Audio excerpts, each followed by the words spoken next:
राधे राधे दोस्तों, जय श्री श्याम। आज के वीडियो में आप सबके साथ शेयर करूंगी अक्षय तृतीया कब मनाई जा रही है, क्योंकि जैसे हर एक त्योहारों में संशय बना रहता है 2 दिन का जो व्रत है, जो पूजन है, वो हमें कब करना चाहिए।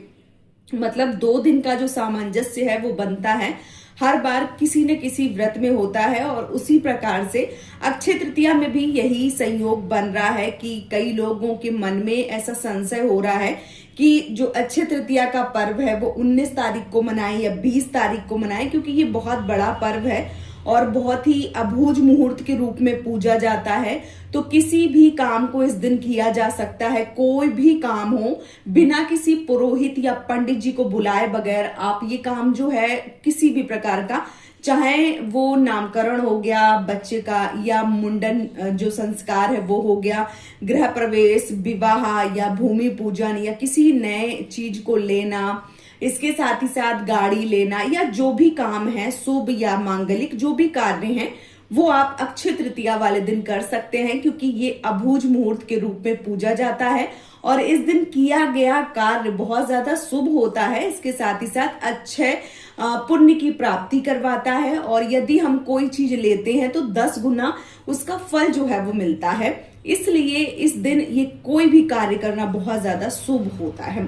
अब मैं आप सबको बता दूं कि साल 2026 में संशय बना हुआ है कि जो अक्षय तृतीया का पर्व है वो हमें कब मनाना चाहिए। तो चलिए जान लेते हैं साल 2026 में अक्षय तृतीया पर शुभ मुहूर्त क्या बन रहा है और कब हमें अक्षय तृतीया का जो पर्व है वो मनाना चाहिए। इस साल अक्षय तृतीया की तारीख को लेकर बहुत ज्यादा कंफ्यूजन है। कोई 19 अप्रैल बता रहा है तो कोई 20 अप्रैल को बता रहा है अक्षय तृतीया कब मनाना चाहिए। हालांकि अक्षय तृतीया की जो सही तिथि है वो शास्त्र सम्मत मुहूर्त जो है वो क्या होने वाला है, चलिए जान लेते हैं। अक्षय तृतीया जिसे आखा तीज या अक्ति के नाम से भी जाना जाता है, सनातन धर्म में यह एक अत्यंत पवित्र और पुण्यदायी और शुभ पर्व है। इस दिन को अभूज मुहूर्त के रूप में माना जाता है, यानी इस दिन किसी भी प्रकार का शुभ कार्य कर सकते हैं बिना किसी मुहूर्त को देखे हुए। चाहे वो विवाह हो गया, गृह प्रवेश हो गया, नया व्यवसाय हो गया, संपत्ति क्रय हो गया या मांगलिक कार्य, इस दिन बिना पंचांग को देखे ही कर सकते हैं। अक्षय तृतीया पंचांग के अनुसार बता दूं कि 19 अप्रैल को सुबह 10:45 से लेकर 20 अप्रैल को 7:49 तक रहने वाली है।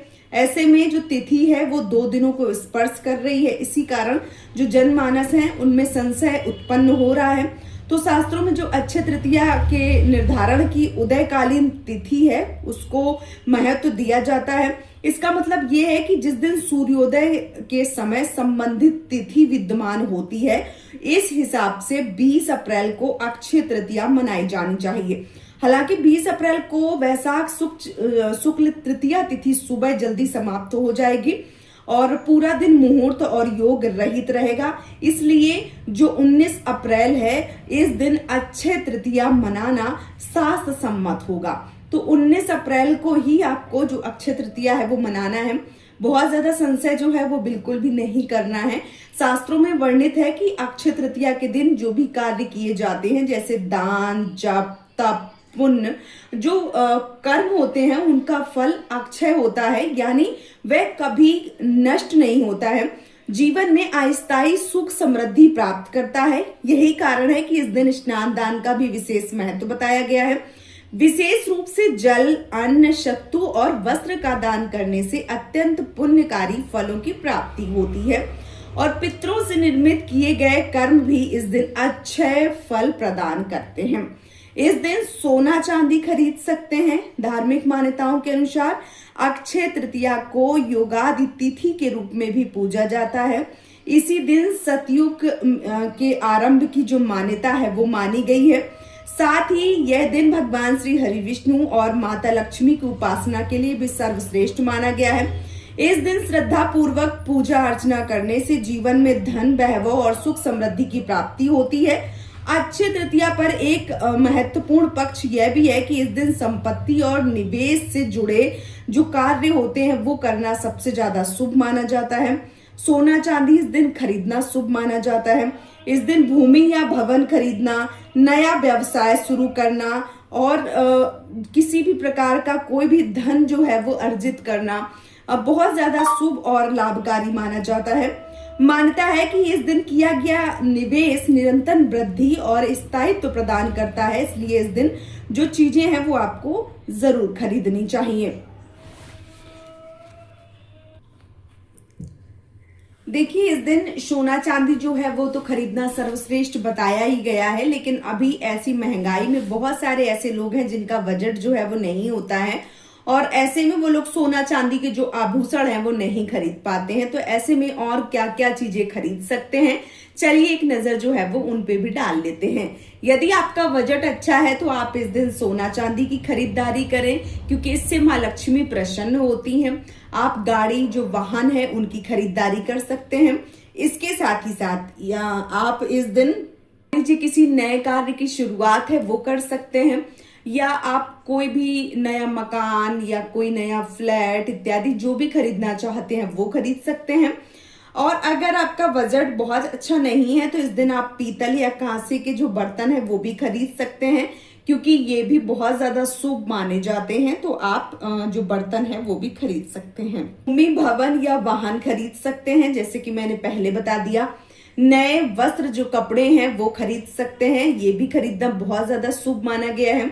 आप बच्चों के लिए किताबें या अपने लिए कोई भी धार्मिक पुस्तकें जैसे रामायण हो गई, महाभारत हो गई, कोई ग्रंथ हो गया, कोई चालीसा हो गया, जो भी पुस्तकें आपके पास नहीं है या जो भी आप धार्मिक पुस्तकें पढ़ना पसंद करते हैं वो इस दिन खरीद सकते हैं।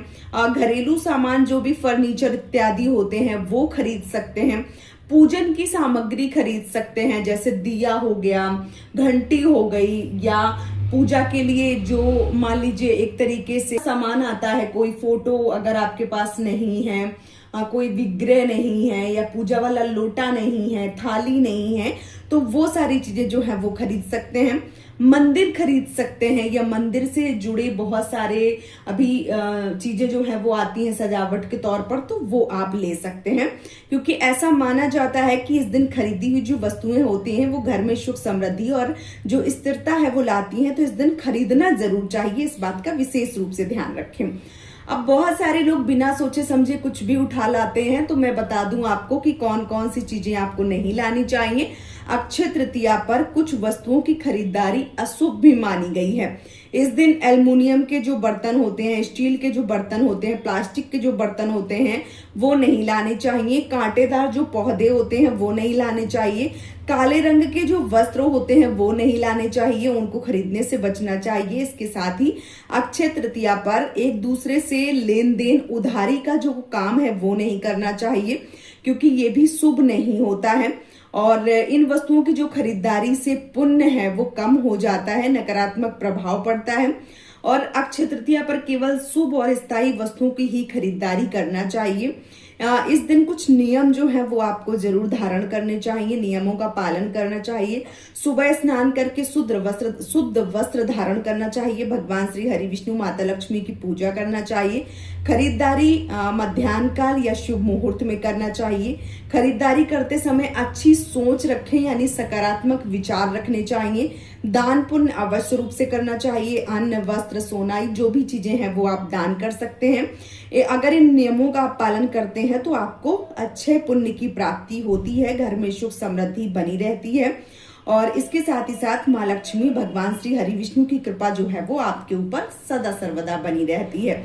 तो यदि आप भी अक्षय तृतीया में कुछ खरीदने वाले थे तो आपने इस वीडियो को देख के संपूर्ण जानकारी प्राप्त कर ली होगी। यदि आप सबको वीडियो पसंद आया है तो आप हमें सपोर्ट जरूर करें, इस चैनल को सब्सक्राइब करके और वीडियो को लाइक करके। आज का ये वीडियो मैं यहीं पे समाप्त करूंगी।